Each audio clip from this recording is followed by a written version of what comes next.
बिस्मिल्लाहिर्रहमानिर्रहीम अस्सलाम वालेकुम student welcome back to my YouTube channel KST learning. Student आज की इस वीडियो लेक्चर में हम डिस्कस करने जा रहे हैं इंग्लिश 101 लेसन नंबर 33।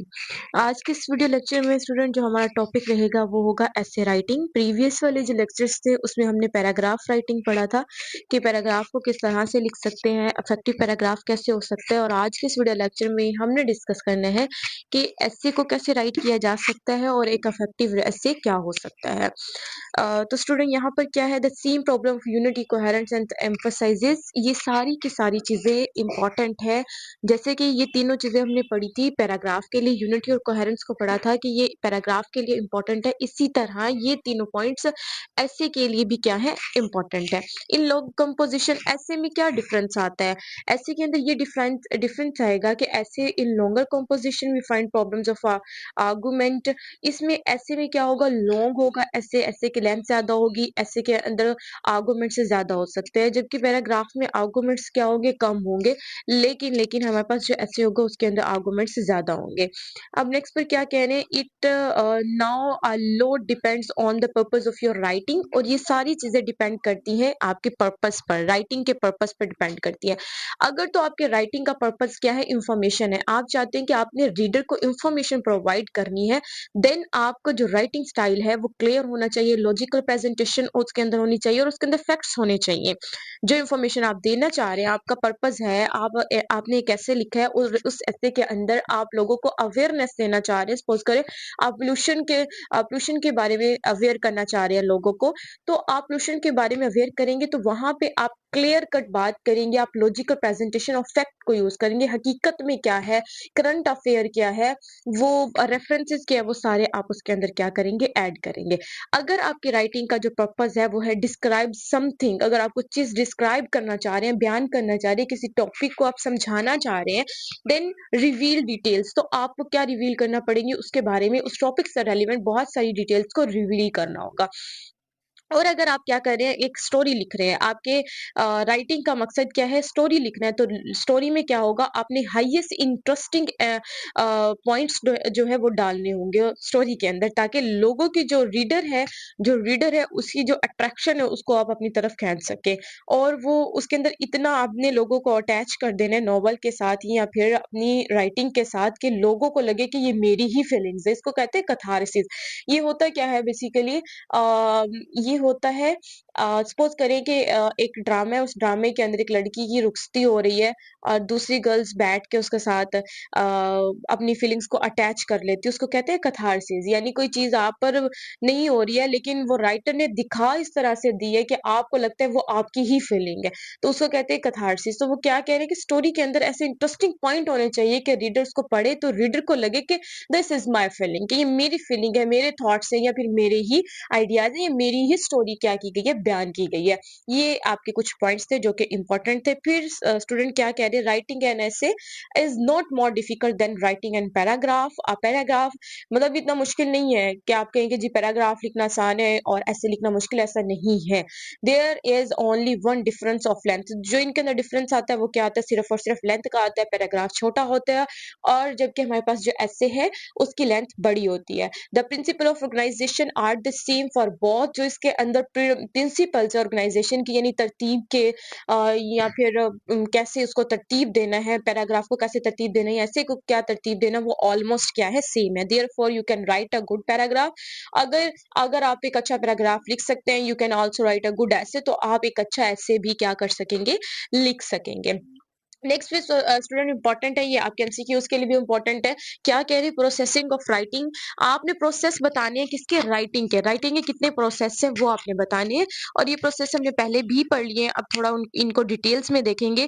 क्या कह रहे हैं कि राइटिंग जो है उसके जो हमारे पास स्टेप्स हैं वो कितने, 5 स्टेप्स है। देयर आर 5 स्टेप्स, स्टेजेस और steps in the writing process. First one हमारे पास है गेटिंग आइडियाज। गेटिंग आइडियाज के अंदर हमारे पास क्या आ जाती है, ब्रेनस्टॉर्मिंग आ जाती है, क्लस्टरिंग आ जाती है और फ्री राइटिंग आ जाती है।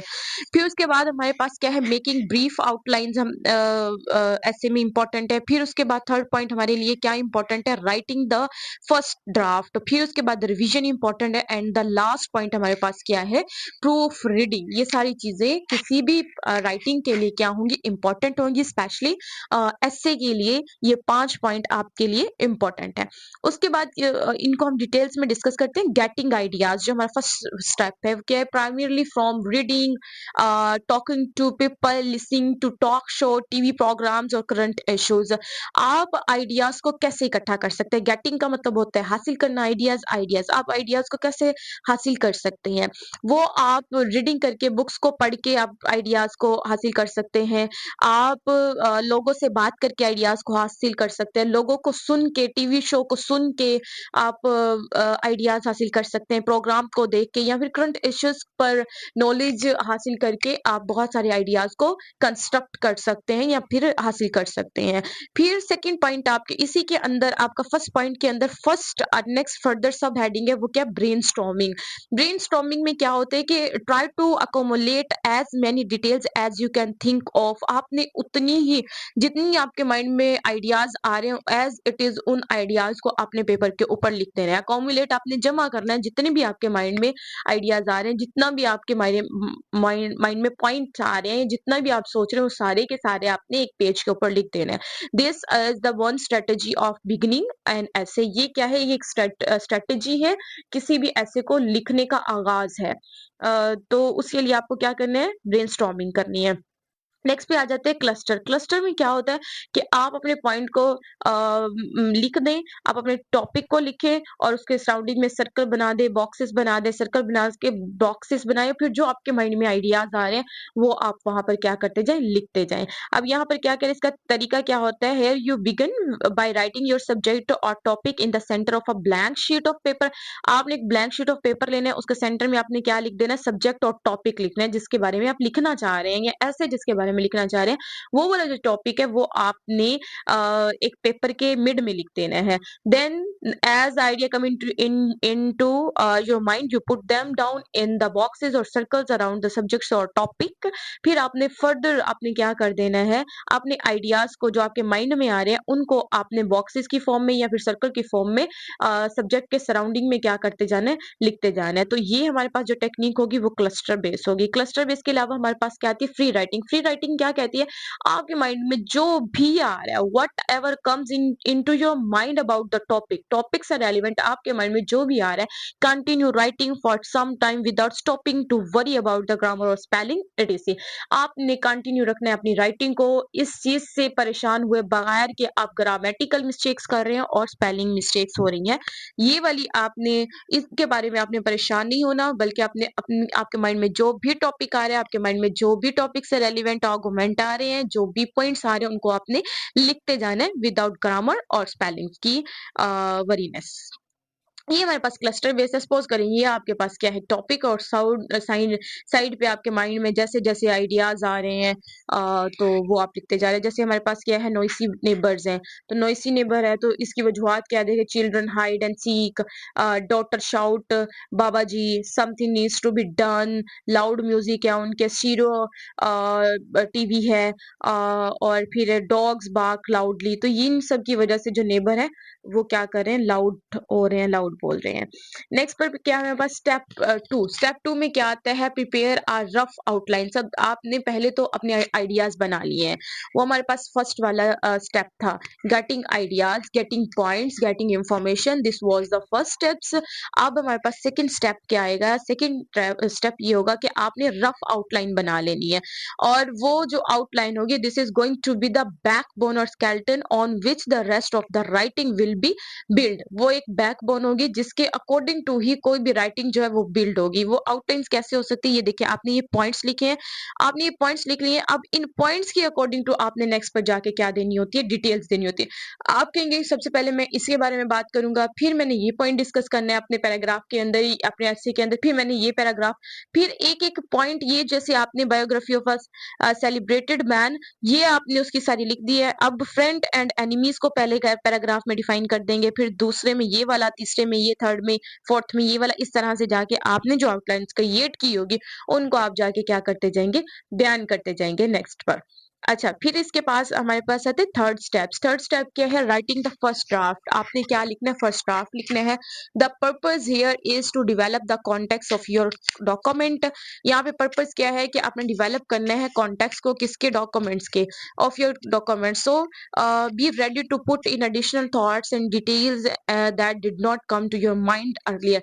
आपने इन ड्राफ्ट जो थर्ड स्टेप है उसके अंदर क्या करना होता है, आपने वो भी एडिशनल थॉट्स को, एडिशनल इंफॉर्मेशन को, एडिशनल डिटेल्स को पुट करना होता है जो कि आपके पहले माइंड में नहीं आई है। आपने अपने डॉक्यूमेंट को देखना है, डॉक्यूमेंट पढ़ने के बाद उस टाइम पीरियड पे जब आपने वो डॉक्यूमेंट लिखा तब आपके माइंड में नहीं था, लेकिन जब आप दोबारा री रीड कर रहे हैं, आप उसको रिवाइज कर रहे हैं, फिर आपके माइंड में जो चीज आ रही है आप उसको दोबारा से क्या करेंगे, वहां पे ऐड करते जाएंगे additional information, additional thoughts, additional details आप इस स्टेप में देते जाएंगे। और स्टेप्स को फिर क्या नाम देंगे, फर्स्ट ड्राफ्ट का नाम देंगे। फोर्थ स्टेप हमारे पास क्या आ जाता है, रिवीजन।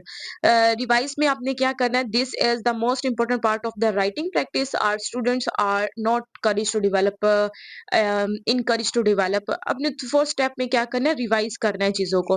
रिवाइज करने के बाद हमने देखना है कि उसमें जो अनइम्पोर्टेंट चीजें हैं उनको आपने निकाल देना है, और जो अननेसेसरी डिटेल्स हैं, मटेरियल है, उनको आपने ऐड कर देना है। यहाँ पे भी लिखा है that you get rid of unnecessary details, और जो अननेसेसरी डिटेल्स है उनको आपने निकाल देना है, और जो इंपॉर्टेंट डिटेल्स होंगी उनको आपने फोर्थ स्टेप में क्या कर देना है, ऐड कर देना है। फिर इसके अलावा put transition words which would make smoother reading. आपने क्या करना है, ट्रांजिशनल वर्ड्स को इसके अंदर क्या करना है, इंक्लूड करना है, जैसे furthermore, secondly, fourthly, inclusion, similarly. तो these are the transitional words. तो आप अपने ट्रांजिशनल वर्ड्स को ऐड करते हुए पैराग्राफ के अंदर या फिर ऐसे के अंदर अपनी राइटिंग को आगे की तरफ लेकर जा सकते हैं। नेक्स्ट पर आ जाते हैं आपके पास fourth step, fifth step. Fifth step में क्या है, प्रूफ रीडिंग। प्रूफ रीडिंग में क्या होता है स्टूडेंट्स, आपने चेक करना होता है spelling, grammar, punctuation and other errors देखने होते हैं कि स्पेलिंग मिस्टेक तो नहीं है आपकी राइटिंग के अंदर, आपकी राइटिंग के अंदर ग्रामर मिस्टेक्स तो नहीं है, पंचुएशन की मिस्टेक्स तो नहीं है, या कोई और अदर रूल की मिस्टेक्स तो नहीं आ रही है। ये आपने चेक करना होता है कैसे, कोई भी डिक्शनरी को यूज करके।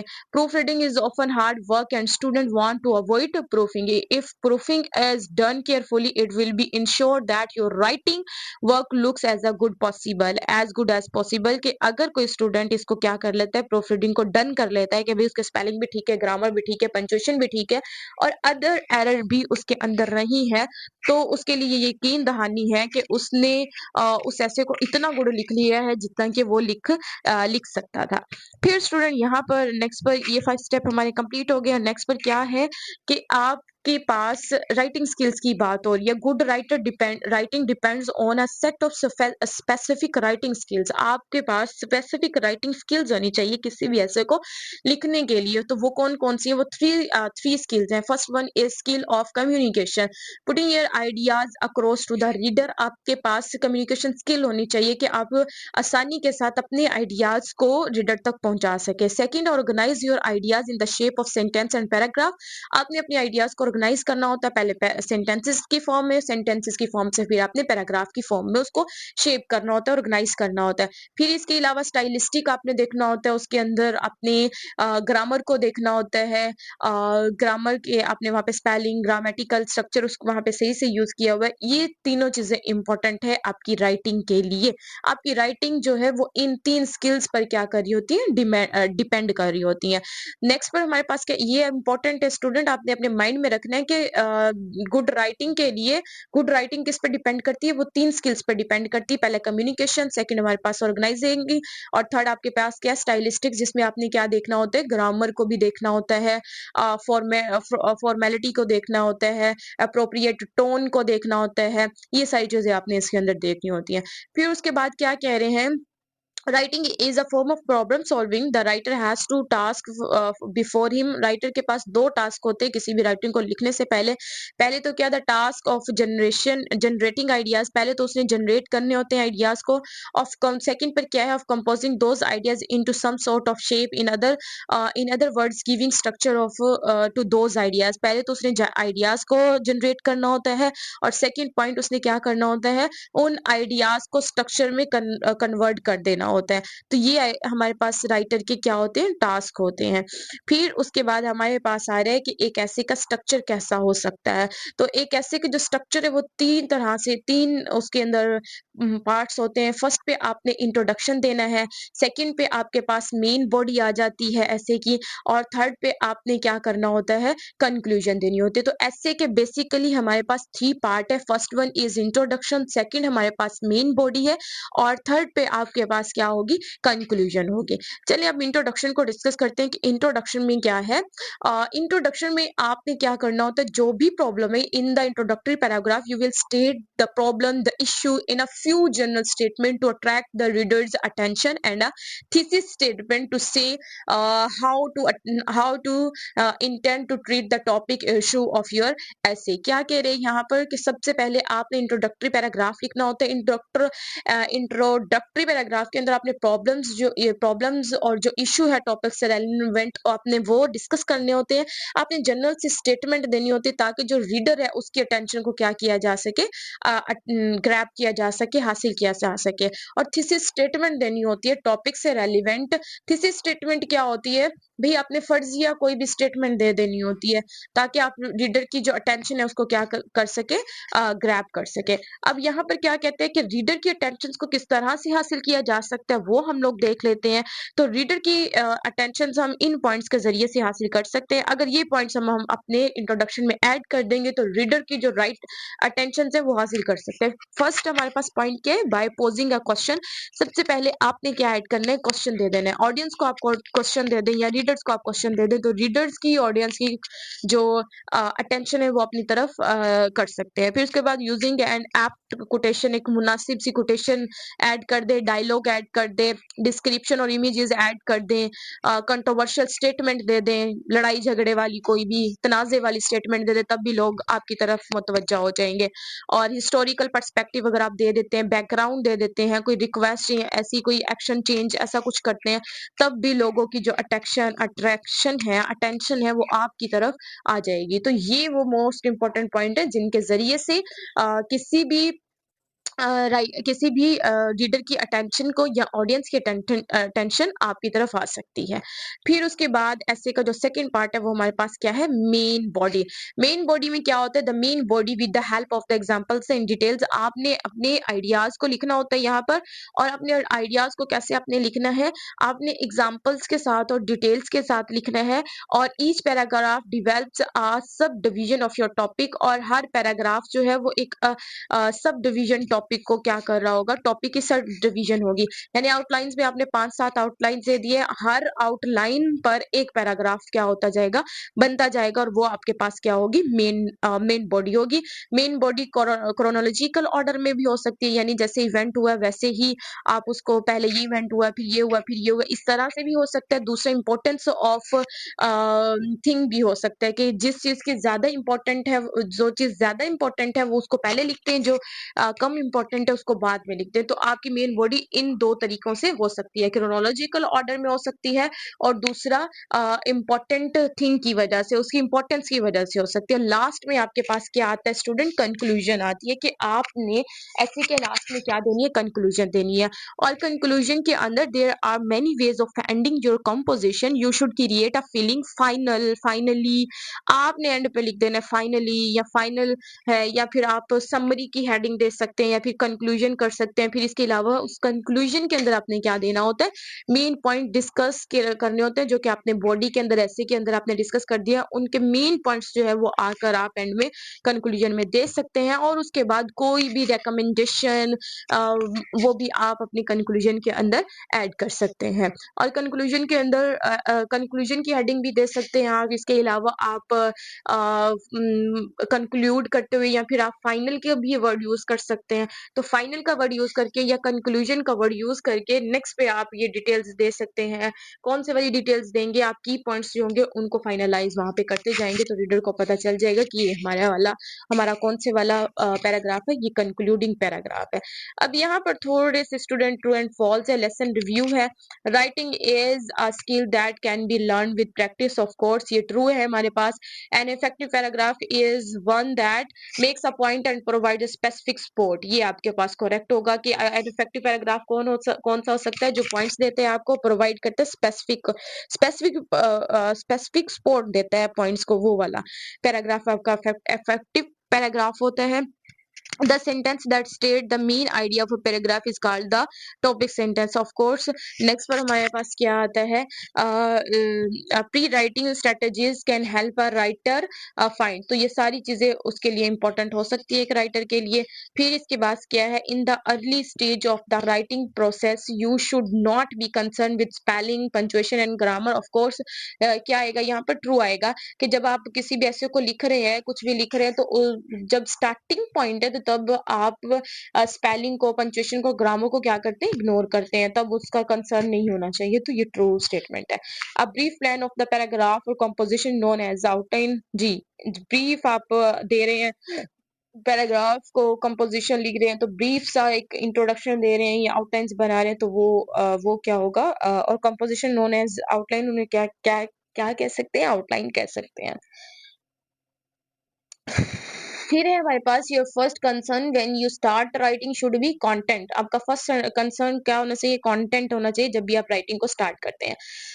To common ways of organisation of paragraph are using chronological order है, ऑर्डर ऑफ इम्पोर्टेंस। ये दोनों हैं कि जब भी आप कोई भी राइटिंग पैराग्राफ को लिख रहे हैं तो उसको ऑर्गेनाइज करने के दो तरीके हो सकते हैं, क्रोनोलॉजिकल ऑर्डर है, दूसरा हमारे पास क्या है, इम्पोर्टेंस ऑफ ऑर्डर। फिर उसके बाद क्या कह रहे हैं, the words first, next, then, also, another and finally are known as signal words. They are also called the transitional word. Of course, इनको transitional words ही कहते हैं। The purpose of proofreading is to check the errors in grammar, ji, punctuation, usage and spelling, ठीक है, all above कि जब भी आपकी जो प्रूफ रीडिंग होगी तो प्रूफ रीडिंग के अंदर आपने ग्रामर भी चेक करनी होती है, पंक्चुएशन भी या चेक करनी होती है, यूजेज ऑफ स्पेलिंग को भी चेक करना होता है। तो स्टूडेंट, ये था हमारा आज का लेक्चर। आज के लेक्चर में हमने ऐसे राइटिंग को पढ़ा है, उसके अंदर आने वाले की पॉइंट्स को पढ़ा है, स्टेप्स को पढ़ा है कि भाई ये कौन कौन से स्टेप्स होते हैं, और स्टेप्स फर्दर जाकर किन किन कैटेगरी में डिवाइड हो जाते हैं, उनको हमने डिटेल में पढ़ा है। होप सो कि स्टूडेंट आपको अच्छे से अंडरस्टैंड हो गया होगा। और स्टूडेंट ऐसी इंफॉर्मेटिव वीडियो देखने के लिए चैनल को लाइक करें, शेयर करें एंड कमेंट करें। Thank you so much for watching my video.